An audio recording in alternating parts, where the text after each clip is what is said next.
আজকে সারা বিশ্ব, পৃথিবীর সব মানুষ আজকে দেখে রাখুক, আজকে জেনে রাখুক যে উত্তরাঞ্চলের এই যে লাখো কোটি মানুষ তিস্তা নদীর পানির ন্যায্য হিস্সা থেকে আজকে বঞ্চিত, এবং এই জন্য এই কারণে মানুষগুলা যেখানে অধিকার, যে মানুষের যে পানির অধিকার, এই অধিকার আদায়ের দাবিতে এইসব মানুষরা আজকে জাগো বাহে তিস্তা বাঁচাও স্লোগানে গত 2 দিন ধরে আপনারা সকলে এখানে তিস্তা পাড়ে সমবেত হয়েছেন।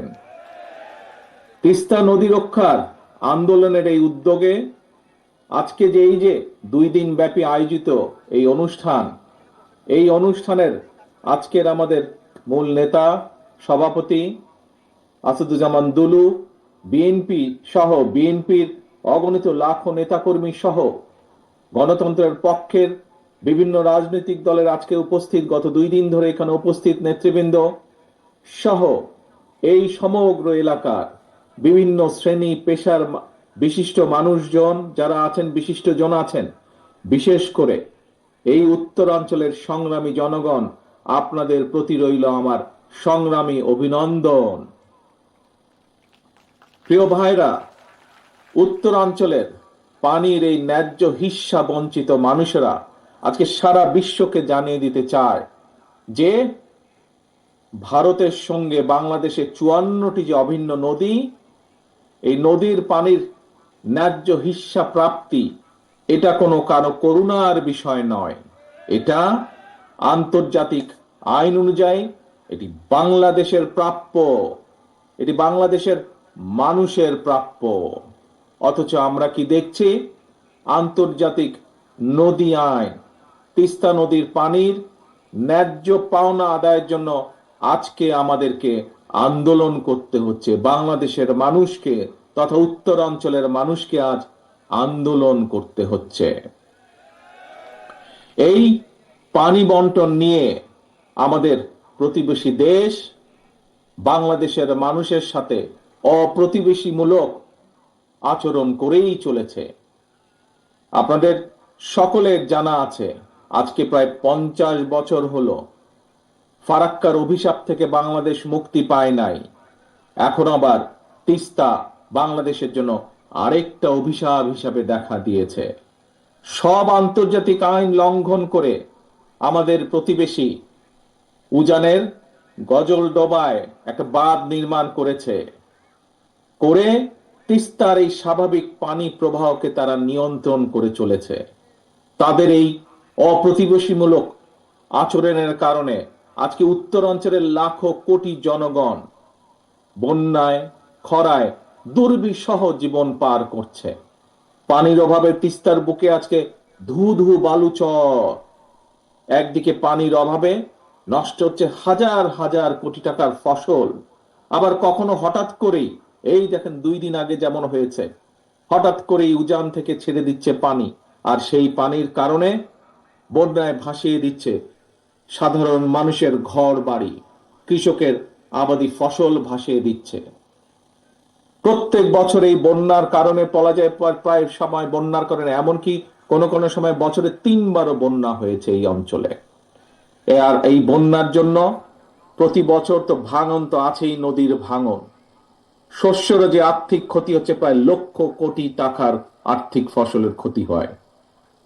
প্রিয় সংগ্রামী ভাই বোনেরা, এই যে 5ই আগস্ট চলে গেল, এই 5ই আগস্টে আমরা দেখি যে একজন পালিয়ে গিয়েছে এই দেশ থেকে, একটা খুনি এই দেশ থেকে পালিয়ে গেছে, স্বৈরাচার এই দেশ থেকে পালিয়ে গিয়েছে।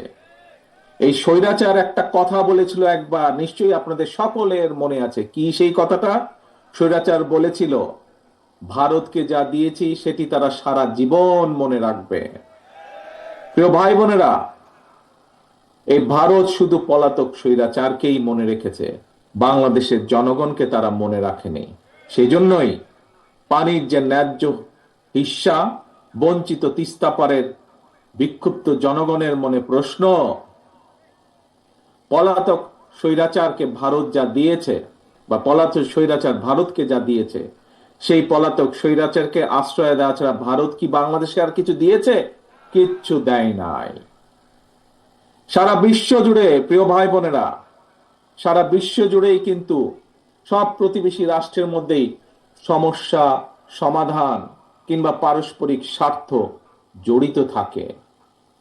নিজ নিজ দেশের স্বার্থ রক্ষা করে প্রত্যেকটি দেশই কিন্তু সমস্যার সমাধানগুলো করে, সমস্যাগুলো নিরসন করে। আমরা সবাই জানি এটি হচ্ছে কূটনৈতিক রীতি। কিন্তু এই যে খুনি স্বৈরাচার পালিয়ে গিয়েছে যে 5ই আগস্ট, আমরা দেখেছি জোর করে অবৈধভাবে ক্ষমতা দখল করে রাখতে গিয়ে নিজেকে সে তাদের সেবা দাসীতে পরিণত করেছিল। বাংলাদেশ ভারত যৌথ নদী কমিশন এবং জাতীয় নদী রক্ষা কমিশন পর্যন্ত সম্পূর্ণ অকার্যকর রেখেছিল। সারা দেশের মানুষ জানে এখনো ভারতের সঙ্গে বাংলাদেশের বিরাজমান ফারাক্কার সমস্যার সমাধান হয়নি। জনগণের উত্তর অঞ্চলের, বিশেষ করে জনগণের বহুল প্রত্যাশিত তিস্তা চুক্তিও হয় নাই। অথচ সকল আন্তর্জাতিক রীতিনীতি ভঙ্গ করে এই পলাতক স্বৈরাচার, এই খনি স্বৈরাচার প্রতিবেশী দেশকে ট্রানজিট শিপমেন্টের বন্দর ব্যবহারের একতরফা সুবিধা দিয়ে গেছে। এইসব প্রিয় ভাই বোনেরা, বাংলাদেশের মানুষ মনে করে প্রতিবেশী দেশের সঙ্গে প্রয়োজনে সকল অসম, অন্যায্য এবং একতরফা যে সকল চুক্তি, এগুলো পুনর্মূল্যায়ন কিংবা পুনর্বিবেচনা করা দরকার। প্রিয় ভাই বোনেরা, সবার সঙ্গে বন্ধুত্ব, কারো সঙ্গেই বৈরিতা নয়। আমাদের পররাষ্ট্র নীতির এটি হচ্ছে মূল স্লোগান বা মূল নীতি। কিন্তু সময়ের প্রয়োজনে হয়তো এই স্লোগানটি বা এই নীতিটি পুনর্বিবেচনা করা দরকার। বর্তমান বিশ্বে স্থায়ী শত্রু, স্থায়ী মিত্র বলে কিছু নেই, বরং একটা দেশের সঙ্গে অপর দেশের সম্পর্ক হবে পারস্পরিক স্বার্থ রক্ষা, ন্যায্যতা এবং প্রয়োজনের ভিত্তিতে। সুতরাং সম্পর্ক রক্ষা করার ক্ষেত্রে নিজ দেশের এবং জনগণের স্বার্থ রক্ষাই হতে হবে প্রথম এবং প্রধান অগ্রাধিকার। এ কারণেই বিএনপির স্লোগান সবার আগে বাংলাদেশ।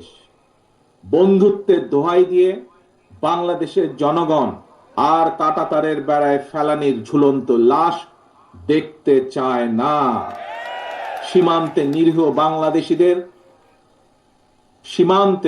নিরীহ বাংলাদেশিদের রক্তাক্ত মরদেহ আর বাংলাদেশের মানুষ দেখতে চায় না। বা দিতে যদি দেরি করে, তিস্তা চুক্তি করতে অনীহা দেখায়, তাহলে দেশ এবং জনগণের স্বার্থে, জনগণকে বাঁচাতে, কৃষিকে বাঁচাতে, কৃষককে বাঁচাতে, নদী বাঁচাতে, নাব্যতা রক্ষা করতে বিকল্পকে কাজে লাগাতে হবে। এবং এ কারণে আমরা মনে করি পানির ন্যায্য হিস্সা আদায় করতে জাতিসংঘ সহ সংশ্লিষ্ট সকল আন্তর্জাতিক ফোরামে জোরালোভাবে বাংলাদেশের দাবি তুলে ধরতে হবে।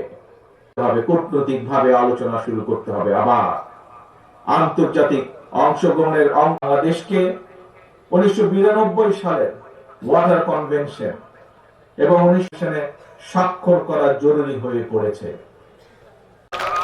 পানির বিকল্প উৎস তৈরি এবং পানি সংরক্ষণের জন্য নদী ও পানি বিশেষণে জলাধার নির্মাণ এবং পুনরায় দেশে মাফিয়া সাম্রাজ্য গড়ে তুলেছিল। এই পলাতক খনি স্বৈরাচারের আমলে জাতীয় নির্বাচনকে খেল তামাশার বিষয়বস্তু বানিয়ে ফেলা হয়েছিল। জনগণকে বিগত 15টি বছর ভোট দিয়ে সংসদ সরকার অর্থাৎ জনগণের নিজের সরকার প্রতিষ্ঠা করার কোনোই সুযোগ দেওয়া হয় নাই। ছাত্র জনতার গণ অভ্যুত্থানে গত 5ই আগস্ট এই মাফিয়া, এই খুনি স্বৈরাচার পালিয়ে যাওয়ার পর থেকে জনগণের অধিকার পুনঃপ্রতিষ্ঠার সুযোগ এবং সম্ভাবনা আবার তৈরি হয়েছে। ভোটের অধিকার প্রয়োগ করে জনগণের কাছে দায়বদ্ধ একটি গণতান্ত্রিক সরকার প্রতিষ্ঠার সুযোগ। কিন্তু গণতন্ত্রের পক্ষের শক্তি কিংবা সরকারের কোনো হঠকারী সিদ্ধান্তের কারণে যাতে এই খুনি পলাতক স্বৈরাচার আর তার দোসররা পুনর্বাসনের সুযোগ না পায়, সে ব্যাপারে আমাদের সকলকে সতর্ক থাকতে হবে। সে ব্যাপারে আমাদের সকলকে ঐক্যবদ্ধ থাকতে হবে অতীতের মতন। গণতান্ত্রিক দলগুলোর পক্ষ থেকে জাতীয় নির্বাচনের কথা শুনলে অন্তর্বর্তীকালীন সরকারের কেউ কেউ বিচলিত হয়ে ওঠেন। প্রিয় দেশবাসী, প্রিয় ভাই বোনেরা, আমাদের অবশ্যই মনে রাখা প্রয়োজন, জাতীয় নির্বাচন নিয়ে এক এক উপদেষ্টা এক এক রকমের বক্তব্য এই খুনি মাফিয়া চক্রের সামনে বিশৃঙ্খলা সৃষ্টির পথ সুগম করে দেয়। এই জন্যই বিএনপি বারবার এই অন্তর্বর্তীকালীন সরকারের প্রতি তাদের কর্ম পরিকল্পনার রোড ম্যাপ ঘোষণা করার আহ্বান জানিয়েছে, প্রতিবার আহ্বান জানিয়েছে। তিস্তা তীরের প্রিয় ভাই বোনেরা, 2 দিন ধরে আপনারা আপনাদের দাবি নিয়ে তিস্তা পারের 11টি পয়েন্টে আপনারা কর্মসূচি পালন করেছেন। আপনাদের এই আন্দোলন অবশ্যই ইনশাল্লাহ বৃথা যাবে না। আপনাদের এই আন্দোলনে তিস্তা মহাপরিকল্পনা বাস্তবায়ন ত্বরান্বিত হবে ইনশাল্লাহ। জনগণের ভোটে বিএনপি রাষ্ট্র পরিচালনার দায়িত্ব পেলে অবশ্যই আমরা সকলকে সাথে নিয়ে তিস্তার সমস্যার সমাধান করব। তবে এই যে একটু আগে যতগুলো কথা বললাম যে কিভাবে আমরা কি কি উপায় কি করব তিস্তার পাড়ের মানুষের সমস্যার সমাধানের জন্য, কিভাবে তিস্তা মহাপরিকল্পনা যে বাস্তবায়ন করব বা বাস্তবায়ন করার যে অঙ্গীকার করেছি, এই কাজ যদি আমাদেরকে করতে হয় তবে আপনাদেরকে একটি দায়িত্ব পালন করতে হবে, আপনাদেরকে একটি কাজ করতে হবে। সেজন্য আগামী জাতীয় নির্বাচনে আপনাদেরকে আপনাদের প্রিয় দল বিএনপির পাশে থাকতে হবে। বিএনপির দরকার আপনাদের সমর্থন। আপনাদের সমর্থন থাকলে, দেশবাসীর সমর্থন থাকলে ইনশাল্লাহ আমরা এই ধরনের তিস্তা সহ আরো যেই কাজগুলো আছে ইনশাল্লাহ সেই কাজগুলো বা সেই সমস্যার সমাধান করার আমরা সুযোগ পাবো ইনশাল্লাহ। প্রিয় ভাই বোনেরা, ইনশাল্লাহ ভবিষ্যতে তিস্তা পাড়ে নয়, দেখা হবে আপনার গ্রামে আর দেখা হবে আপনার ঘরে। আসুন, এই যে গত 2 দিন ধরে আমরা সকলে মিলে এখানে একত্রিত হয়েছি, এই যে হাজারো লক্ষ মানুষ গত 2 দিন ধরে যে আপনারা এখানে প্রতিবাদ গড়ে তুলেছেন, সারা বিশ্বকে দেখিয়েছেন কিভাবে ন্যায্য অধিকার প্রতিষ্ঠা করার জন্য বাংলাদেশের মানুষ, তিস্তা পাড়ের মানুষ ঐক্যবদ্ধ হতে পারে নিজেদের অধিকার আদায়ের জন্য। আসুন, আজকের এই 2 দিনের এই কর্মসূচিতে আমরা প্রতিজ্ঞা গ্রহণ করি। কি সেই প্রতিজ্ঞা? সেই প্রতিজ্ঞা হলো জাগো বাহে, তিস্তা বাঁচাও, জাগো বাহে।